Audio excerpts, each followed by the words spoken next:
வணக்கம் சேனா. அதாவது துபாயிலிருந்து தனியார் பயணிகள் விமானம் சென்னை சர்வதேச விமான நிலையத்திற்கு வந்தது. அதில் வந்த பயணிகளை சென்னை விமான நிலைய சுங்க அதிகாரிகள் சோதனை செய்தனர்.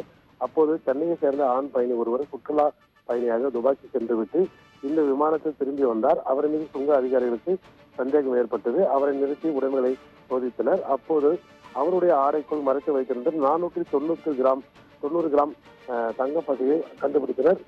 அதன் சர்வதேச மதிப்பு 35 லட்சம் ஆகும். இதையடுத்து தங்கப்பசையை பறிமுதல் செய்த அதிகாரிகள் கடத்தல் பயணியிடம் தொடர்ந்து விசாரணை நடத்தி வருகின்றனர்.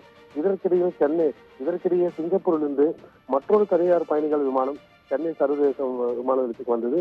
அதில் வந்த பெண் பயணி ஒருவரிடம் 380 கிராம் தங்க செயின்கள் இருந்தன. அதனுடைய சர்வதேச மதிப்பு 28 லட்சம் ரூபாயாகும். இதையடுத்து தங்க செயின்களை பறிமுதல் செய்த சுங்க அதிகாரிகள் பெண் பயணியை தொடர்ந்து விசாரணை நடத்தி வருகின்றனர்.